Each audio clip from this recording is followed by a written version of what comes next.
नमस्कार, मैं डॉक्टर हेमंत शर्मा। आज आपको बताने जा रहा हूँ प्रोस्टेटिक एब्सेस क्या होता है। ये है कि पस एक्यूमुलेट हो जाता है, जो गदूद होता है प्रोस्टेटिक जो ग्लैंड है उसके अंदर। ठीक है, तो इसको हम बोलते हैं प्रोस्टेटिक एब्सेस। ये क्यों होता है? मेनली एक्यूट प्रोस्टाइटिस या क्रॉनिक प्रोस्टाइटिस कोई इन्फेक्शन है उसके बाद ये डेवलप होते हैं। जनरली एक्यूट के बाद ही होता है। अब जो इसका मोस्ट कॉमन कॉज होता है वो ई कोलाई है, बैक्टीरिया या क्लैब्सिएला प्रोटीएज, बहुत सारे सुडोमोनास, स्ट्रेप्टोकोकस, स्टेफाइलोकोकस ओरियस ऐसे नाम के बैक्टीरियाज हैं जिनकी वजह से आपको प्रोस्टेटिक एब्सेस हो सकता है। उसके अलावा और कॉज होते हैं, जैसे इम्यूनो कॉम्प्रोमाइज कोई पेशेंट है, एचआईवी पे हो गया है पेशेंट को, या फिर कैंसर का पेशेंट है, या फिर कोई कीमो या रेडियो पे है पेशेंट। ठीक है, उसके अलावा फंगल इन्फेक्शन इनमें इम्यूनो कॉम्प्रोमाइज पेशेंट्स में होता ही होता है जनरली। अब जो इसके रिस्क फैक्टर है, रिस्क फैक्टर जैसे कि डायबिटीज है, शुगर का मरीज, कैथेटर पे है पेशेंट, या यूरिनरी ट्रैक्ट इन्फेक्शन है, या पेशेंट को प्रोस्टाइटिस है, या पेशेंट को यूटीआई हुआ है। ठीक है, तो उसके कारण, या पेशेंट का कोई बायोप्सी लिया गया है उसके कारण भी ये प्रोस्टेटिक एब्सेस डेवलप होता है। अब इसमें सिम्टम्स क्या होते हैं? सिम्टम्स हो सकते हैं मरीज को दर्द होना, या फिर जब हम डीआरई डिजिटल रेक्टल एग्जामिनेशन करेंगे उस समय वहां पे पस एक्यूमुलेट हो गया, गांठ जैसा फील हो रहा है, टेंडरनेस फील हो रहा है, ये डिजिटल रेक्टल एग्जामिनेशन का है। प्रोस्टेट थोड़ा एनलार्ज लग रहा है।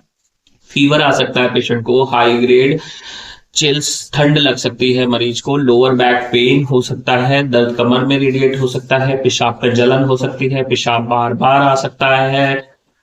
ठीक है, तो ये सारी चीजें रहेंगी। और ये पेशेंट को ऐसा फील होगा जब प्रोस्टेटिक एब्सेस है, तो इसका इन्वेस्टिगेशन और डायग्नोस करना बहुत इंपॉर्टेंट है। डायग्नोसिस में सबसे पहले होता है क्लिनिकल हिस्ट्री की ऐसा क्यों हुआ, पहले से कोई इन्फेक्शन तो नहीं।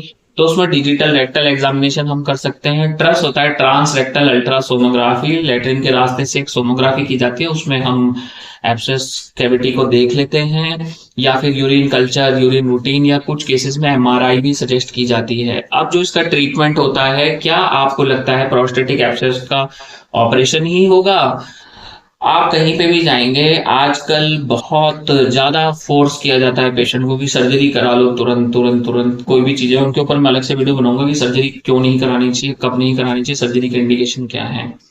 तो प्रोस्टेटिक एब्सेस में भी हम समझते हैं, देखो ऐसा नहीं है कि एब्सेस हो गया तो जंप कर दिया सीधा सर्जरी पे। ये एक बहुत ही बेकार मिथ है और बहुत ही खराब सिचुएशन है अगर आप डायरेक्ट सर्जरी पे जंप करते हैं। जब भी प्रोस्टेटिक एब्सेस है उसका साइज देखा जाता है, अगर लेस देन 1 सेंटीमीटर है तो कभी भी सर्जरी पे नहीं जाना है, नेवर एवर, है ना।